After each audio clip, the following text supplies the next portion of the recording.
And who will you be belonging to? We've come a long way, said the coachman, climbing onto the box. So it's not far? I tell you, it's just here. As soon as you get out, he said, keeping hold all the while of the carriage. A healthy-looking, broad-shouldered young fellow came up too. What, is it laborers they want for the harvest? He asked. I don't know, my boy.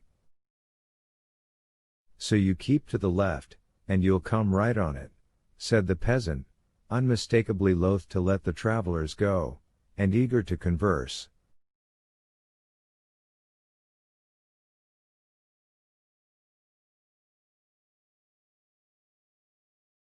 The coachman started the horses, but they were only just turning off when the peasant shouted.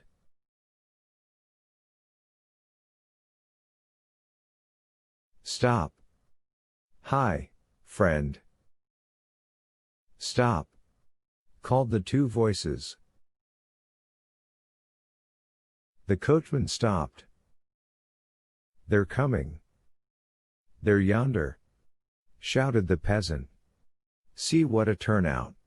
He said, pointing to 4 persons on horseback, and 2 in a _chara bank _ coming along the road.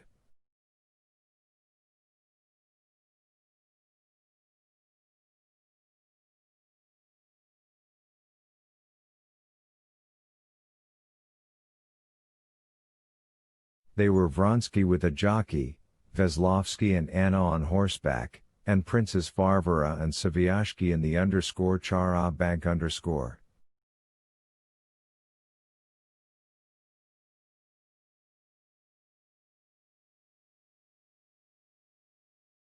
They had gone out to look at the working of a new reaping machine. When the carriage stopped, the party on horseback were coming at a walking pace.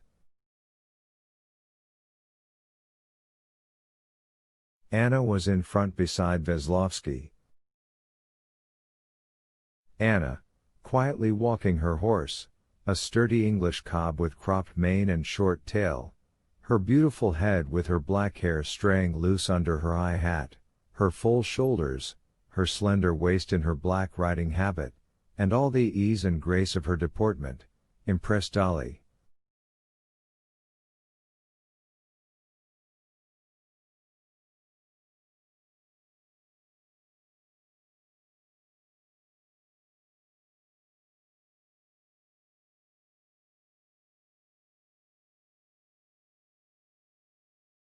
For the first minute it seemed to her unsuitable for Anna to be on horseback. The conception of riding on horseback for a lady was, in Darya Alexandrovna's mind, associated with ideas of youthful flirtation and frivolity, which, in her opinion, was unbecoming in Anna's position. But when she had scrutinized her, seeing her closer, she was at once reconciled to her riding.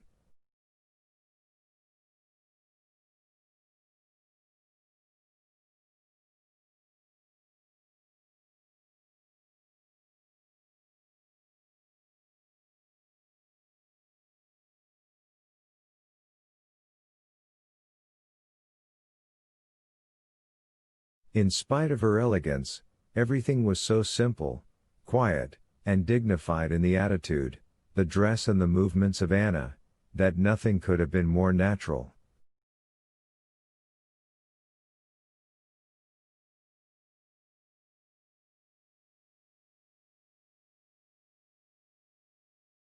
Beside Anna, on a hot-looking grey cavalry horse, was Vasenka Veslovsky in his Scotch cap with floating ribbons, his stout legs stretched out in front, obviously pleased with his own appearance. Darya Alexandrovna could not suppress a good-humored smile as she recognized him.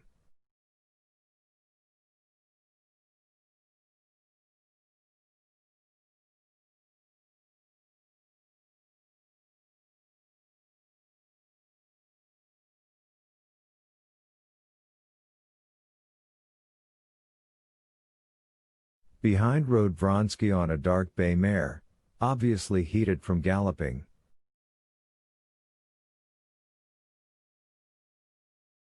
He was holding her in, pulling at the reins. After him rode a little man in the dress of a jockey. Sviashki and Princess Varvara in a new _Chara bank _ with a big, raven-black trotting horse, overtook the party on horseback.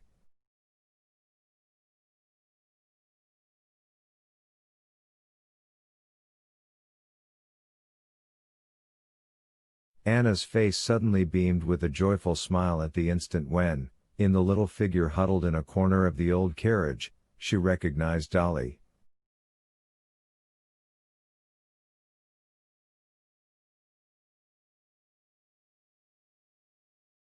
She uttered a cry, started in the saddle, and set her horse into a gallop.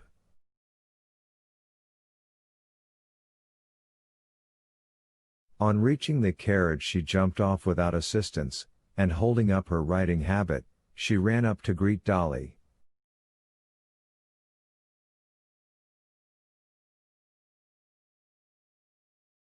"I thought it was you and dared not think it. How delightful!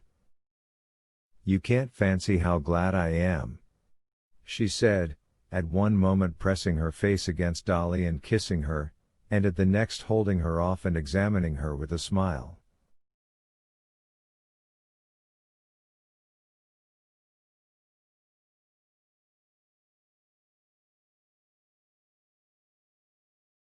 "Here's a delightful surprise, Alexei," she said, looking round at Vronsky, who had dismounted, and was walking towards them.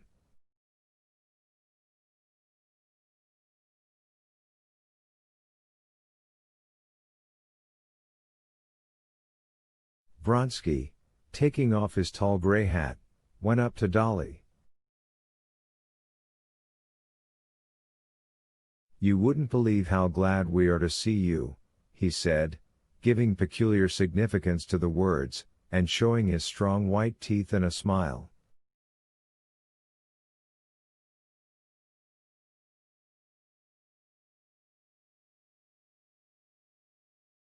Vasenka Veslovsky, without getting off his horse, took off his cap and greeted the visitor by gleefully waving the ribbons over his head.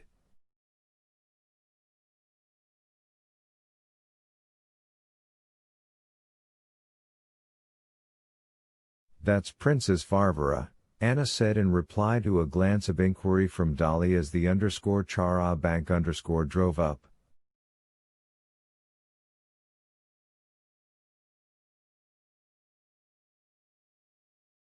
"Ah," said Darya Alexandrovna, and unconsciously her face betrayed her dissatisfaction.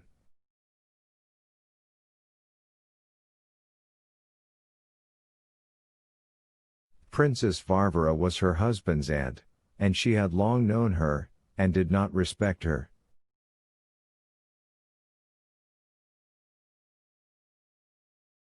She knew that Princess Varvara had passed her whole life toadying on her rich relations, but that she should now be sponging on Vronsky, a man who was nothing to her, mortified Dolly on account of her kinship with her husband.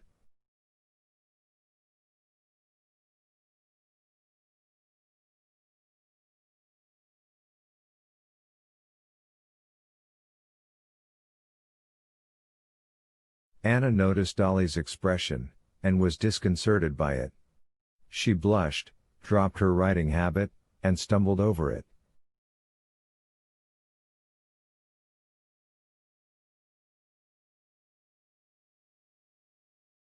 Darya Alexandrovna went up to the _Chara bank _ and coldly greeted Princess Varvara.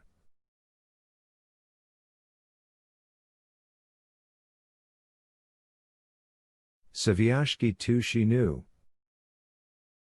He inquired how his queer friend with the young wife was, and running his eyes over the ill-matched horses and the carriage with its patched mudguards, proposed to the ladies that they should get into the _Chara bank _.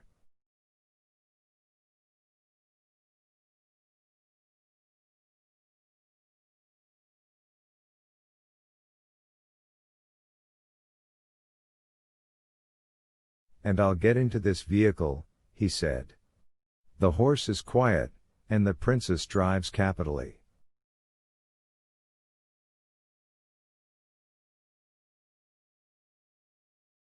"No, stay as you were," said Anna, coming up, "and we'll go in the carriage," and taking Dolly's arm, she drew her away.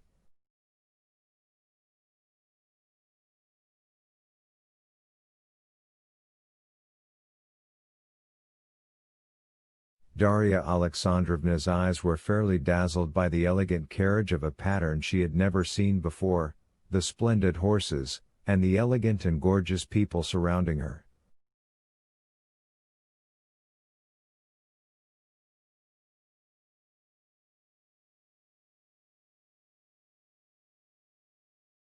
But what struck her most of all was the change that had taken place in Anna, whom she knew so well and loved.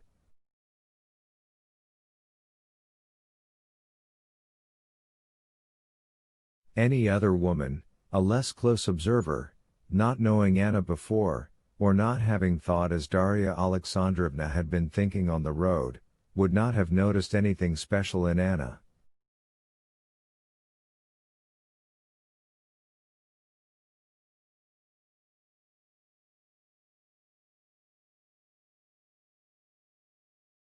But now Dolly was struck by that temporary beauty, which is only found in women during the moments of love, and which she saw now in Anna's face.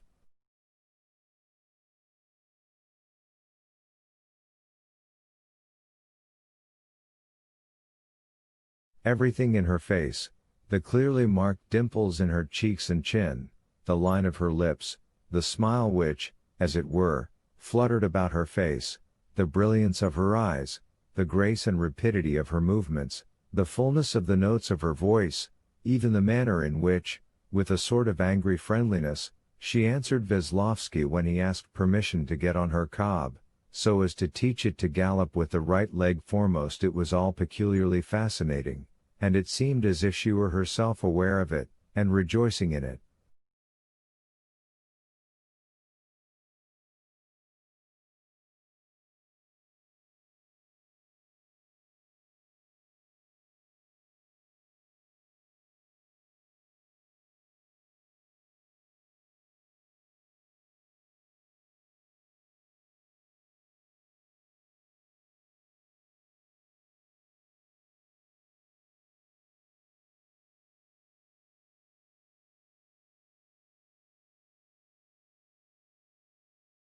When both the women were seated in the carriage, a sudden embarrassment came over both of them.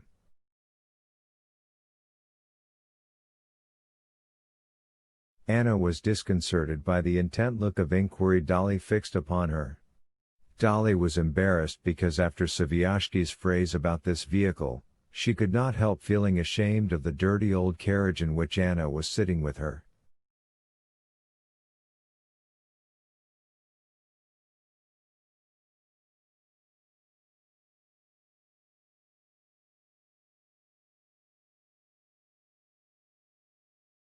The coachman Philip and the counting-house clerk were experiencing the same sensation.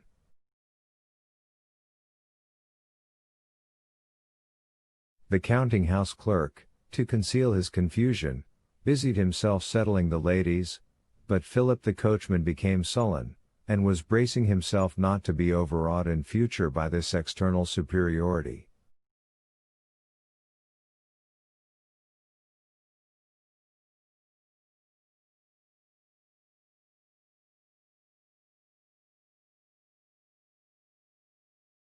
He smiled ironically, looking at the raven horse, and was already deciding in his own mind that this smart trotter in the _Chara bank was only good for promenade and wouldn't do 30 miles straight off in the heat.